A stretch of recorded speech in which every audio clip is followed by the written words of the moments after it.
Bonjour tout le monde, mon nom est Daniel Letourneau, je suis du Québec et je travaille avec M. Jean-Luc Touron du Mali. Aujourd'hui, je vais parler de créativité. Je suis chimiste de formation et j'ai travaillé en recherche et développement pendant plusieurs années et j'ai fait office beaucoup de créativité dans mon travail parce que il y a beaucoup de choses qui se passent dans la vie et il faut arranger les produits pour satisfaire ceux qui achètent les produits. Alors, dans ce que j'ai appris que tous les atomes, tous les électrons, tous les protons, tous les neutrons s'efforcent continuellement à manifester plus de vie. Ils sont intelligents. Ils cherchent à réaliser le but pour lequel ils ont été créés. La créativité part de très bas. Ça part au niveau moléculaire. Et la créativité provient de la source cause première. Lorsqu'une âme est prête à s'incarner dans les mondes inférieurs, la source cause première lui donne une conscience et lui donne la créativité. Alors l'âme s'incarne dans le monde du subconscient, ensuite dans le monde du mental, ensuite dans le monde du causal, ensuite dans le monde astral et finalement dans le monde physique. Elle a tous les instruments pour revenir à la source cause première. Malheureusement, dans les premières incarnations sur Terre, elle a du karma éliminé parce qu'elle s'est créé beaucoup de karma dans les mondes supérieurs. Alors, elle utilise son chakra de l'oreille gauche, son chakra du mental, son chakra de l'ego. Et ce chakra-là fonctionne avec les lois de la matrice terrestre. Donc, les lois de la colère, les lois de l'avarice, les lois de la vanité, les lois de la luxure, de l'attachement, du déni de soi, de la naïveté, de se sentir inférieur, de l'austérité et indifférence à la vie. Lorsqu'on est une jeune âme et on s'incarne sur Terre, on vit pendant des centaines d'années dans les lois de la matrice. Les lois qui font que c'est une prison.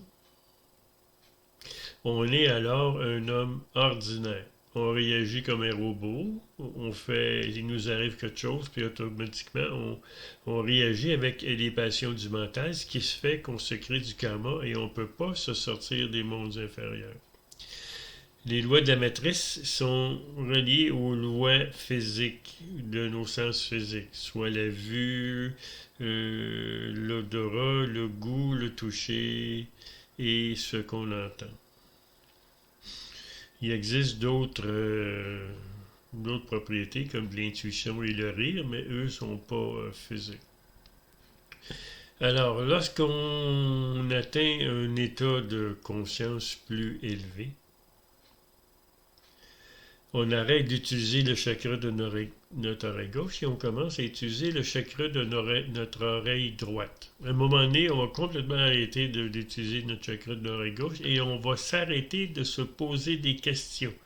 C'est là qu'on se rend compte qu'on évolue. C'est quand on arrête de se poser des questions. Parce que le chakra de l'oreille droite, c'est par là que l'âme et le courant sonore nous parlent. Il ne nous parle pas avec des mots. Il nous parle avec des fréquences. Moi, je sais ce que j'ai à faire. Lorsqu'il arrive une situation, je ne me pose pas de questions. Je sais. C'est tout ce que je peux dire. Ensuite, une des raisons pourquoi on s'incarne sur Terre, c'est pour arriver à un état de zéro karma. Pas de karma positif, ni de karma négatif. Alors, c'est pour ça qu'on vit différentes expériences sur Terre, et on vit plusieurs vies aussi sur Terre, où est-ce qu'on règle nos comptes. Lorsqu'on arrive à zéro karma, ça veut dire que l'âme que nous sommes contrôle notre vie, et non notre ego, notre mental ego. Alors, lorsque notre mental ego est débranché ou ne fonctionne plus, alors l'âme utilise le chakra de l'oreille droite pour contrôler notre glande pinéale et nous faire vivre ce qu'on a à vivre sur cette planète pour elle finisse sa mission. Alors là, une personne comme telle devient très créative. Alors, si elle fait face à un problème, l'âme qu'elle est va lui trouver des solutions assez rapidement. L'intellect, malheureusement, ce qu'on appelle les lois de la matrice font en sorte qu'eux ne veulent pas qu'on se libère des mondes inférieurs. Notre mental égo, sa fonction, c'est de nous empêcher de réaliser qu'on est une âme et pas autre chose. Et lui, lorsqu'il prend des décisions, le mental égo, ben, il fait toujours en sorte qu'on se crée toujours du karma. Et le mental égo n'aime pas le changement. Lorsque l'âme utilise notre corps physique, il va falloir que vous appreniez à accepter le changement, puis changer rapidement. Ça, si vous êtes capable de faire ça, c'est parce que votre mental égo ne fonctionne pas très bien.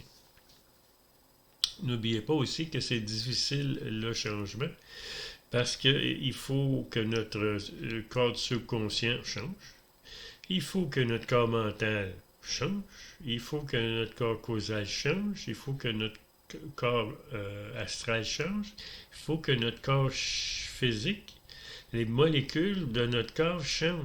Ça fait énormément de changements. Alors, lorsqu'on est une âme plus évoluée, c'est là qu'on va vivre beaucoup de changements. Au cours des prochaines années, il va y avoir beaucoup de révélations. Alors, il va y avoir beaucoup de changements. Il y a beaucoup de gens qui vont être en colère, qui ne seront pas contents. Mais il va falloir que ceux qui sont des vieilles âmes se lèvent debout et créent un nouveau monde. Vivent autrement, parce qu'on va vivre dans une dimension plus élevée et les lois de la nouvelle matrice ne seront pas les mêmes que les lois de la matrice dans laquelle on vit présentement.